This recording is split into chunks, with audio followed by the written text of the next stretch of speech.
Hi everyone, welcome to for your information Telugu YouTube channel. Xiaomi ఫోన్లు ఇండియాలో బాగా popular అయ్యాయి అన్నమాట. ఇప్పుడు శాంసంగ్ తర్వాత హైయెస్ట్ సెల్లింగ్ ఫోన్స్ ఏవి అంటే షామీ ఫోన్లే. షామీ ఫోన్లకి MIUI అనేది ప్రొప్రైటరీ సాఫ్ట్వేర్ ఒకటి ఉందన్నమాట. అంటే వాళ్ళు ఆండ్రాయిడ్ సాఫ్ట్వేర్ని తీసుకొని MIUIలో కొద్దిగా మిక్స్ చేసుకొని ప్రొప్రైటరీగా ఆండ్రాయిడ్ని రిలీజ్ చేస్తారనమాట. అది చూడడానికి యాక్చువల్గా ఐఓఎస్కి లాగే ఉంటుంది. ఆండ్రాయిడ్ని యూజ్ చేసుకొని ఐఓఎస్ అయితే ఐఫోన్లో ఎలా అయితే ఫీచర్స్ ఉంటాయో అట్లనే వాళ్ళు కూడా వాళ్ళ MIUIలో ఫీచర్స్ ఉండేటట్లు చూసుకుంటారనమాట. రీసెంట్గా MIUI 9 రిలీజ్ చేశారు. అది ఓన్లీ చైనీస్ మోడల్స్కి మాత్రమే, అంటే చైనీస్ కంట్రీలో ఉండే చైనీస్ లాంగ్వేజ్కి మాత్రమే రిలీజ్ చేశారు. గ్లోబల్ MIUI 9 ఇంతవరకు రిలీజ్ కాలేదు. అది బీటా వర్షన్లో ఉందన్నమాట. బీటా వర్షన్లో లేటెస్ట్గా రిలీజ్ చేసిన కొన్ని ముఖ్యమైన ఫీచర్స్ ఈ వీడియోలో మీకు తెలియజేస్తాను. ప్లస్ ఏ మోడల్స్కి ఎప్పుడెప్పుడు వస్తుందనేది కూడా ఈ వీడియోలో మీరు తెలుసుకుంటారు. పదండి. షామీ వాళ్ళు MIUI 9లో వాళ్ళు బాగా హైలైట్ చేస్తున్న ఫీచర్ ఏంటంటే ఇమేజ్ సెర్చ్. ఇమేజ్ సెర్చ్ ఏంటంటే మీరు చాలా ఫొటోస్ తీసుకున్నారనుకోండి, మీ గ్యాలరీలో ఒక 1000 ఫొటోస్ అలా ఉన్నాయనుకోండి, మీరు ఇమేజ్ని సెర్చ్ చేయాలంటే అనేక రకాలుగా సెర్చ్ చేయొచ్చు అనమాట. ఈసారి అది ఎలాగంటే లొకేషన్ బేస్ చేసుకొని కానీ, టైం బేస్ చేసుకొని కానీ, ఈవెంట్ బేస్ చేసుకొని కానీ, డాక్యుమెంట్స్ బేస్ చేసుకొని కానీ, సెల్ఫీని బేస్ చేసుకుని కానీ, స్క్రీన్ షాట్ని బేస్ చేసుకొని కానీ, లేదా స్మైల్స్, సాడ్, ఎమోషన్స్, అంటే ఇలా రకరకాలుగా మీరు దేంతో అయితే అంటే పర్టికులర్ ఫేస్ను ఒకటే డిటెక్ట్ చేసేటట్టు, అంటే ప్రొఫైల్ను బట్టి, ఫేస్ను బట్టి, ఫేస్ డిటెక్షన్ తోటి ఇలా రకరకాలుగా ఇమేజ్ని సెర్చ్ చేయొచ్చు అనమాట. మీరు ఒక ప్రొఫైల్ని సెలెక్ట్ చేసి, అంటే ఒక ఫేస్ని సెలెక్ట్ చేసి ఆ ఫొటోస్ అన్నీ కావాలంటే ఆ ఫొటోస్ వస్తాయన్నమాట. డేటు, ఇయరు, మంతు, మీ లొకేషను, ఇలా రకరకాలుగా యూస్ చేసుకొని ఇమేజ్ని సెర్చ్ చేయడం అనేది చాలా ఈజీ చేశారు MIUI 9లో. రెండోది ఏంటంటే స్మార్ట్ అసిస్టెంట్ని వాళ్ళు యాడ్ చేస్తున్నారు అన్నమాట. స్మార్ట్ అసిస్టెంట్ అంటే ఎలాగంటే గూగుల్ అసిస్టెంట్ ఎలాగో, అలాగే యాపిల్ యొక్క సిరి ఎలాగో వీళ్ళు కూడా ఒక స్మార్ట్ అసిస్టెంట్ని వాళ్ళు దీంట్లో ఇంట్రడ్యూస్ చేస్తున్నారు అన్నమాట. ఈ స్మార్ట్ అసిస్టెంట్ ఏం చేస్తుందంటే దీనికి ఆర్టిఫిషియల్ ఇంటెలిజెన్స్ ఉంటుంది. అది ద్వారానే మీరు ఒకవేళ వాట్సాప్లో మీరు ఎవరితో చాటింగ్ చేస్తూ ఉన్నారనుకోండి, అతను మీ లొకేషన్ని సెండ్ చేయండి అని అతను రిక్వెస్ట్ చేశాడు అనుకోండి, ఆ మెసేజ్లో మీరు ఏం మాట్లాడుతున్నారో అది ఆటోమేటిక్గా తెలుసుకొని ఆర్టిఫిషియల్ ఇంటెలిజెన్స్ ద్వారా కింద గూగుల్ మ్యాప్స్ని ఆటోమేటిక్గా డిస్ప్లే చేస్తుంది అనమాట. అంటే మీ లొకేషన్ షేర్ చేయడానికి ఈ యాప్ని యూస్ చేసుకోండి అని. అలాగే ఆర్టిఫిషియల్ ఇంటెలిజెన్స్గా మీరు ఎవరికన్నా కాల్ చేయాలన్నా, అంటే మీ ఫోన్లో మీరు బిహేవ్ చేసే దాన్ని బట్టి అది ఆర్టిఫిషియల్గా ఇంటెలిజెన్స్ ఉపయోగించి మీకు ఏమేమి కావాలో ఆ యాప్స్ని ఆటోమేటిక్గా డిస్ప్లే చేయడం, ఇలాగే హెల్ప్ చేయడం చేస్తూ ఉంటుంది.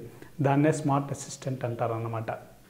ఈసారి స్మార్ట్ యాప్ లాంచర్ని కూడా వాళ్ళు దీంట్లో ఇంట్రడ్యూస్ చేస్తున్నారు అన్నమాట. స్మార్ట్ యాప్ లాంచర్ ఏం చేస్తుందంటే మీరు ఒక 10 యాప్స్ కంటిన్యూస్గా ఓపెన్ చేస్తున్నారు అనుకోండి, వాటిల్లో ఏ యాప్ని అయితే మీరు యూస్ చేస్తున్నారో ఆ యాప్కే ఎక్కువ ర్యామ్ రిసోర్సెస్ అన్నీ, అంటే ఫోన్లో ఉండే రిసోర్సెస్ అన్నీ ఆ యాప్కే యూజ్ అయ్యేటట్టు, మిగతా బ్యాక్గ్రౌండ్లో యాప్స్కి కొద్దిగా తక్కువ రిసోర్సెస్ ఉపయోగపడేటట్టు, ఆ యాప్కి ఎక్కువ పర్ఫార్మెన్స్ ఓరియంటెడ్గా అవకాశం ఇచ్చేటట్టు స్మార్ట్ యాప్ లాంచర్లో యూజ్ చేస్తున్నారు అనమాట. ఇక మీదట యాప్స్ కూడా మీరు క్లిక్ చేయగానే అంతకుముందు ల్యాగ్ అట్లా ఉండి ఓపెన్ అవ్వడానికి కొద్దిగా టైం తీసుకోవడము ఇట్లా అంటూ ఉంటుందన్నమాట ఆండ్రాయిడ్లో.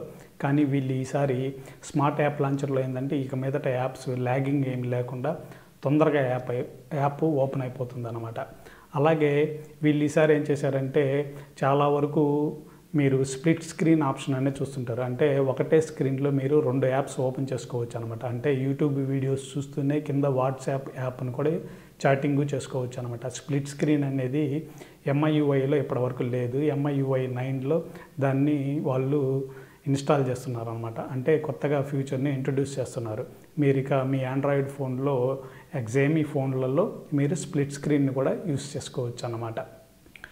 MIUI 9లో ఇంకొకటి నాకు నచ్చినది ఏంటంటే SMS షెడ్యూలింగ్. మీరు ఎవరికన్నా SMS పంపించాలనుకోండి, అప్పుడే ఫోన్ ఓపెన్ చేసి SMS చేయాల్సిన అవసరం లేదు. మీరు ఫస్ట్ SMSని టైప్ చేసి పర్టికులర్ టైంలో, పర్టికులర్ డేట్లో ఎప్పుడైతే ఆ SMSని మీరు పంపించాలి అనుకుంటున్నారో దాన్ని షెడ్యూల్ చేసుకోవచ్చు అనమాట. ఆ అవకాశాన్ని MIUI 9లో ఇచ్చాడు. ప్లస్ ఇంకోటి ఏంటంటే quick reply.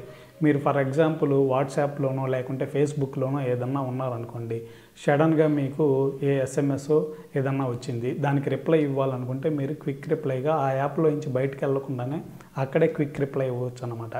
MIUI 9 look wise ఫీచర్స్కి వచ్చేటప్పటికి ఇక మీదట ఇప్పుడుండే లుక్ కాకుండా న్యూ లుక్ రిలీజ్ చేశారు. అంటే న్యూ డాక్ ఉంటుంది, ప్లస్ న్యూ ఇమేజెస్ ఐకాన్స్ ఉంటాయన్నమాట. అలాగే లాక్ స్క్రీన్ కూడా అంతకుముందు లాగా లేకుండా ఇప్పుడు స్వైప్ లెఫ్ట్ కానీ స్వైప్ రైట్ అట్లా ఇచ్చాడు అనమాట. అంతకుముందు స్వైప్ అప్ కానీ స్వైప్ డౌన్ కానీ అలా ఉండేది. ఇప్పుడు స్వైప్ లెఫ్ట్ అలా కొత్తగా డాక్ని ఇంట్రడ్యూస్ చేశాడు. అలాగే థీమ్స్ కూడా అంతకుముందు ఉండే థీమ్ కంటే కొత్త థీమ్స్ని ఇంట్రడ్యూస్ చేశాడు అనమాట. అదే కాకుండా ఇప్పుడు వీళ్ళు రిలీజ్ చేసే MIUI 9 ఏదైతే ఉందో అది ఓన్లీ బీటా వర్షన్లోనే ఉందన్నమాట. ఆ బీటా వర్షన్లో కూడా ఆగస్టు 11కి కొన్ని డివైసెస్లో రిలీజ్ అవుతుంది. దాని తర్వాత ఆగస్టు 25కి కొన్ని డివైసెస్కి రిలీజ్ చేస్తున్నాడు. సెప్టెంబర్ మంత్ ఎండ్ కల్లా ఆల్మోస్ట్ అన్ని డివైసెస్లో బీటా వర్షన్ యొక్క MIUI 9 వచ్చేస్తుంది అనమాట. కానీ ఇది బీటా వర్షన్ మాత్రమే. మీకు స్టేబుల్ గ్లోబల్ వర్షన్ కావాలి అనుకుంటే మీరు డిసెంబర్ ఎండ్ దాకా వెయిట్ చేయాల్సి వస్తుంది. అప్పుడు అన్ని ఫోన్లకి నౌగట్తో పాటు నౌగట్ ఆండ్రాయిడ్ ఓఎస్తో పాటు plus MIUI 9 over the air అన్ని రెడ్మీ మొబైల్స్కి ఇస్తున్నాడు అనమాట ఈ అప్డేట్. చూశారు కదా, షామీ యొక్క MIUI 9 యొక్క మెయిన్ ఫీచర్స్ ఏంటి, అవి ఎప్పుడెప్పుడు రిలీజ్ అవుతున్నాయి, ఏ డేట్లకి రిలీజ్ అవుతున్నాయి అనేది ఈ వీడియోలో మీరు తెలుసుకున్నారు. ఈ వీడియో కానీ మీకు నచ్చినట్లయితే నా యూట్యూబ్ ఛానల్కి సబ్స్క్రైబ్ చేయండి, నచ్చితే లైక్ చేయండి, షేర్ చేయండి.